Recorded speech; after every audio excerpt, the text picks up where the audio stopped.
ചെറുതൊന്നുമല്ല. എല്ലാവരും അന്ന് ചിന്തിച്ചു പോകും, നമ്മളെ ഇവിടെ നിന്നും രക്ഷപ്പെടുത്തി ഒന്ന് നരകത്തിലിട്ടാലും മതി. കാരണം നരകം അതുവരെ നമുക്കറിയില്ല.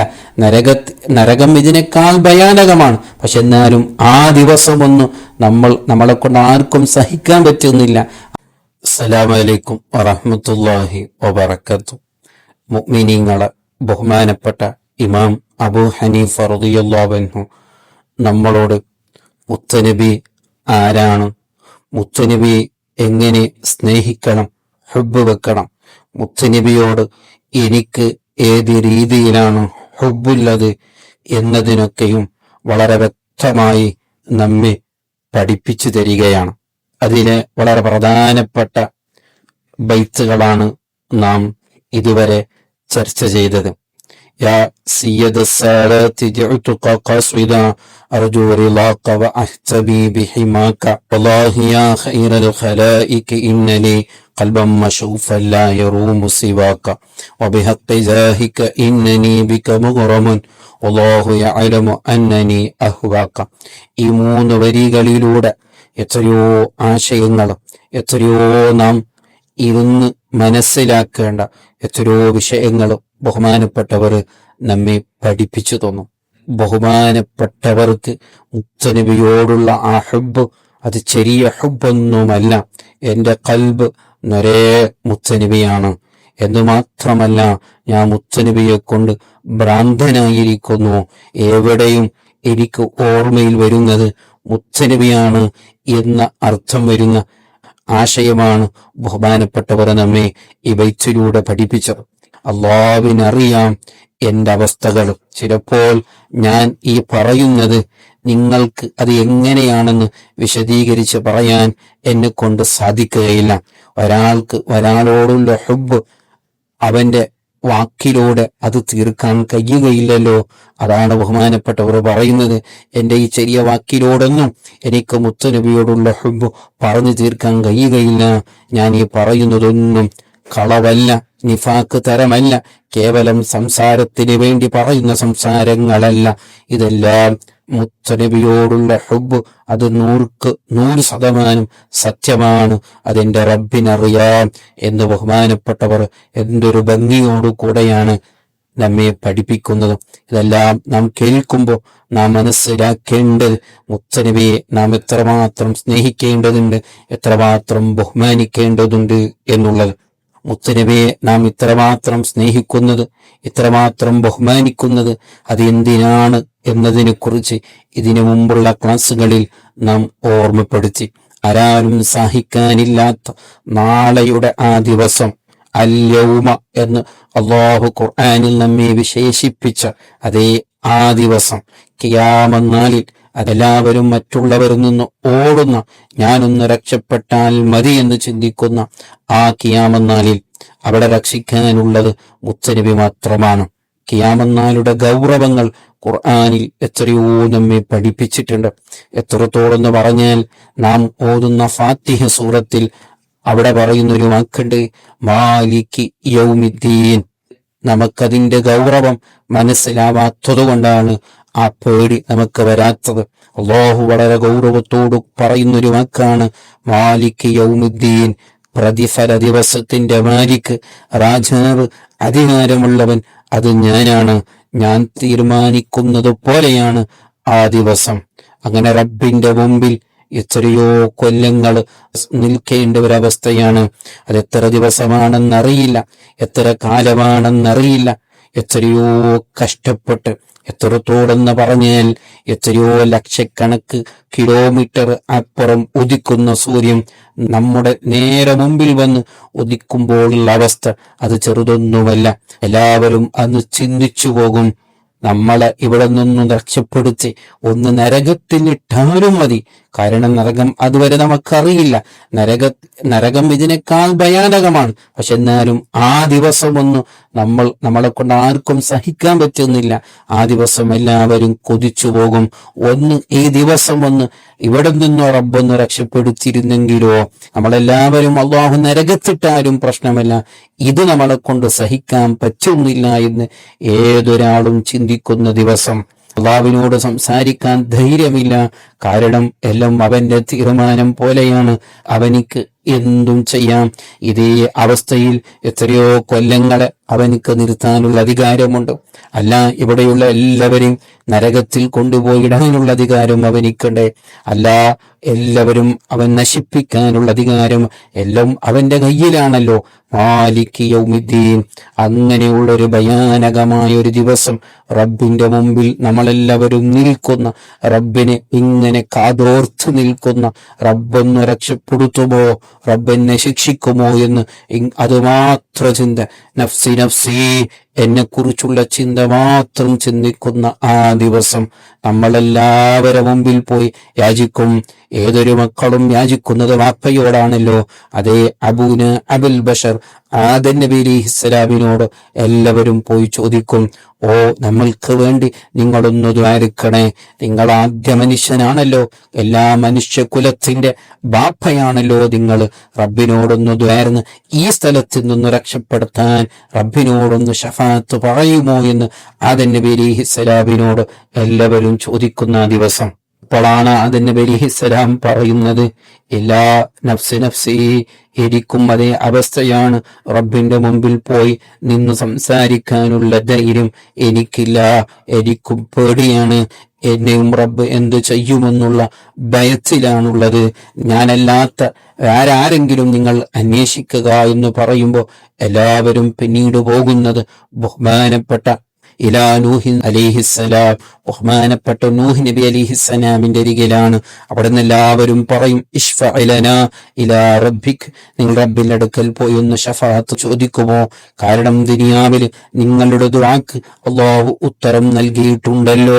നമ്മൾക്ക് വേണ്ടൊന്ന് ദുആ ചെയ്യുമോ എന്ന് ശൈഖുൽ അംബിയാ ആണല്ലോ ബഹുമാനപ്പെട്ട നൂഹ് നബി അലൈഹിസ്സലാം. നൂഹ് നബി അലൈഹിസ്സലാമിന്റെ അരികിൽ പോയപ്പോഴും അവിടെയും സമാധാനം കിട്ടുന്നില്ല. ബഹുമാനപ്പെട്ടവരും പറയുന്നത്, എനിക്കും പേടിയാണ്.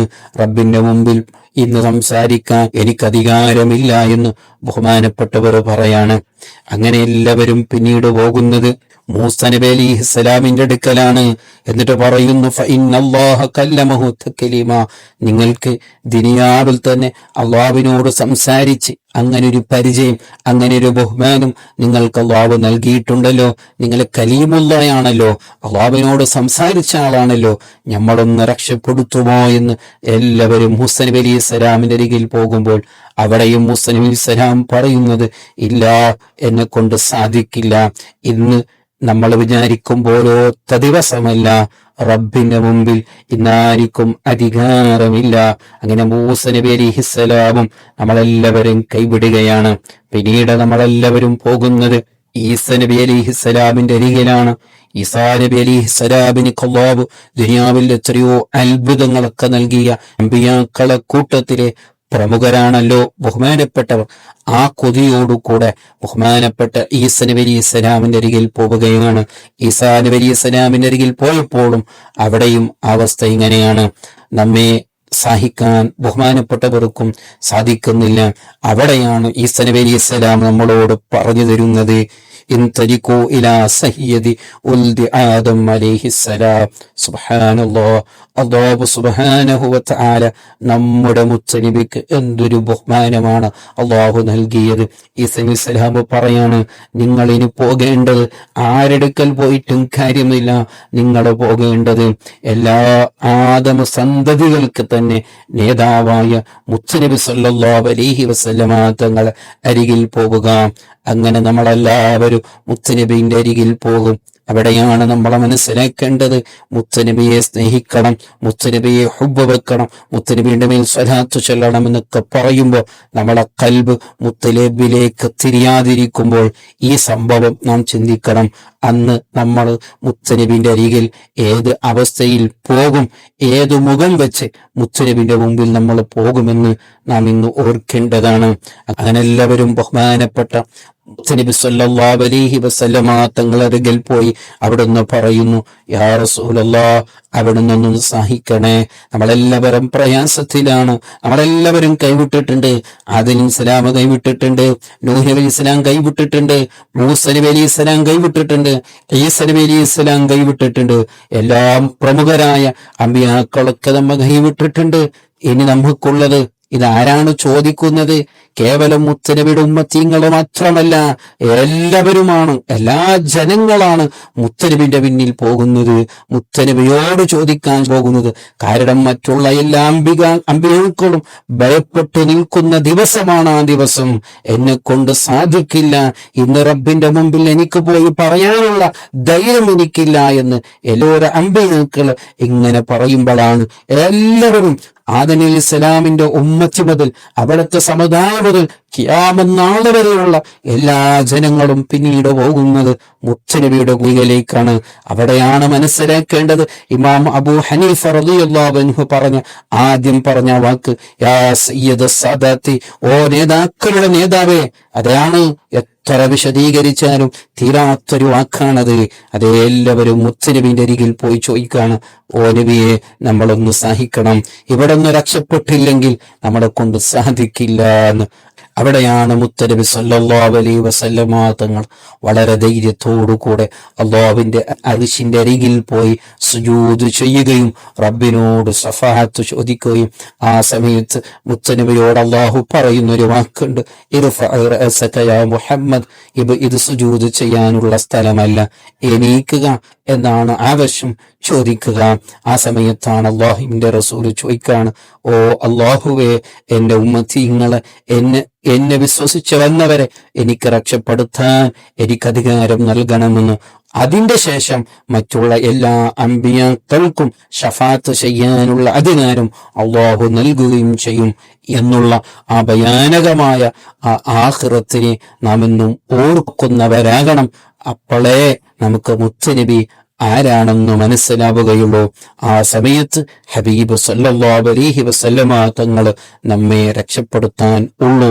മുത്തനബിയല്ലാത്ത അമ്പിയാക്കൾക്ക് പോലും മുത്തനബിയേക്കാൾ മുന്നിൽ അള്ളാഹുവിനോട് സംസാരിക്കാൻ, അള്ളാഹുവിനോട് ഷഫാത്ത് ചോദിക്കാൻ ധൈര്യമില്ല. അള്ളാഹു അധികാരം നൽകിയിട്ടില്ല, അത് മുത്തനബിക്ക് മാത്രമാണ്. മുത്തനബിയുടെ പിന്നിലാണ് എല്ലാ അമ്പിയാക്കൾക്കും അള്ളാഹു ഷഫാത്ത് ചെയ്യാനുള്ള അധികാരം നൽകുന്നത്. ഇപ്പോഴൊന്ന് ചിന്തിച്ചു നോക്ക്, എത്രമാത്രം ആ ഹബീബ് സല്ലല്ലാഹു അലൈഹി വസല്ലമ തങ്ങളെ നാം സ്നേഹിക്കേണ്ടതുണ്ട്, ഹുബ്ബ് വെക്കേണ്ടതുണ്ട് എന്നുള്ളത്. മുത്തനബി സല്ലല്ലാഹു അലൈഹി വസല്ലമ തങ്ങൾ അരികിൽ ഒരാൾ വന്ന് ചോദിക്കുകയാണ്, മത്തസ്സാഅ യാ റസൂലല്ലാഹ്, ഖിയാമെന്നാൽ എപ്പോഴാണ് നബിയെ? ഖിയാമെന്നാൽ എപ്പോഴാണെന്നുള്ള ചോദ്യം അത് വല്ലാത്തൊരു അത്ഭുതമായ ചോദ്യമാണ്. അപ്പോഴാണ് മുത്തനബി അത് എപ്പോഴാണെന്ന് പറയുന്നതിന് മുമ്പ് അദ്ദേഹത്തിനോട് മുത്തനബി ചോദിച്ചു, അല്ല, ഖിയാമെന്നാൽ ഏതായാലും ഉണ്ടാകും, പക്ഷേ ഖിയാമത്ത് നാലിന് വേണ്ടി നിങ്ങൾ എന്തെങ്കിലും ചെയ്തു വെച്ചിട്ടുണ്ടോ? കാരണം ആരും വിചാരിക്കുന്നത് പോലെ ലാഘവത്തോടുകൂടെ നിസ്സാരതയോടുകൂടെ കാണേണ്ട വിഷയമൊന്നുമല്ല ഖിയാമെന്നാൽ. അതിനുവേണ്ടി നിങ്ങൾ എന്തെങ്കിലും തയ്യാറ് ചെയ്തിട്ടുണ്ടോ എന്ന് ചോദിച്ചപ്പോൾ അയാൾ പറഞ്ഞൊരു വാക്കുണ്ടേ, എന്നിലൊന്നുമില്ല നബിയെ, ഞാൻ സ്കാരം അധികമുള്ളവനല്ല, നോമ്പ് അധികമുള്ളവനല്ല, ഇബാദത്തുകളൊന്നും കൂടുതൽ ഉള്ളവനല്ല, വലാകിന്നി അഹബ്ബുല്ലാഹ വറസൂലഹു, എന്നിലുള്ളത് ഒന്നേ ഉള്ളൂ, മുത്തനബിയെ ഞാൻ സ്നേഹിക്കുന്നുണ്ട്, അല്ലാഹുവിനെ സ്നേഹിക്കുന്നുണ്ട്. ആ സമയത്ത് മുത്തനബി പറഞ്ഞൊരു ഓഫർ ഉണ്ട്, വല്ലാത്ത പ്രതീക്ഷ നൽകുന്ന, അത് നമ്മളോടും മുത്തനബി പറയുന്ന വാക്കാണ്, അൻത മഅമൻ അഹ്ബബ്ത, നീ ആരെയാണോ ഇഷ്ടപ്പെടുന്നത് അവരെ കൂടെയായിരിക്കും നാളെ ഖിയാമത്ത് നാളിൽ. ഇവിടെയാണ് നാം മനസ്സിലാക്കേണ്ടത്, ഇവിടെയാണ് മുത്തനബിയെ നാം സ്നേഹിക്കുന്നതിന്റെ ഗൗരവം മനസ്സിലാക്കേണ്ടത്. മുത്തനബിയെ സ്നേഹിച്ചാൽ മുത്തനബിയാണോ നാം ഹുബ്ബ് വെക്കേണ്ടത്, കേവലം പറച്ചിലല്ല. ഇമാം അബൂ ഹനീഫ റളിയല്ലാഹു അൻഹു പഠിപ്പിച്ചതുപോലെ പൂർണ്ണമായും മുത്തനബിയെ ഹുബ്ബ് വെക്കാൻ നമ്മളെ കൊണ്ട് സാധിച്ചിട്ടുണ്ടെങ്കിൽ അതേ നാളെ ഖിയാമത്ത് നാളിൽ മുത്തനബി സല്ലല്ലാഹു അലൈഹി വസല്ലമ തങ്ങളെ കൂടെ നമുക്ക് കൂടാൻ പറ്റും. ഇല്ലെങ്കിൽ നാം നഷ്ടത്തിലായി പോകും. വളരെ ഖേദകരമായ വിഷയമാണ്. ഗൗരവത്തോടു കൂടെ കാണുക. ഇതാണ് ബഹുമാനപ്പെട്ട ഇമാം അബൂ ഹനീഫ റളിയല്ലാഹു അൻഹു 2-3 വൈത്തിലൂടെ വളരെ ഗൗരവമുള്ള വലിയ ആശയങ്ങളാണ് നമ്മെ പഠിപ്പിച്ചിട്ടുള്ളത്. മൊത്തത്തിൽ പറഞ്ഞാൽ മുത്തുനബിയെ ഹുബ്ബ് വെച്ചാലേ വിജയിക്കാൻ സാധിക്കുകയുള്ളൂ. അല്ലാഹു സുബ്ഹാനഹു വ തആല ആ നല്ല പൂർണ്ണമായ മുത്തുനബിയെ സ്നേഹിക്കുന്ന ആ മുഹിബ്ബീങ്ങളുടെ കൂട്ടത്തിൽ അല്ലാഹു നമ്മെ ഉൾപ്പെടുത്തുമാറാവട്ടെ. അസ്സലാമു അലൈക്കും വറഹ്മത്തുള്ളാഹി വബറകാതുഹു.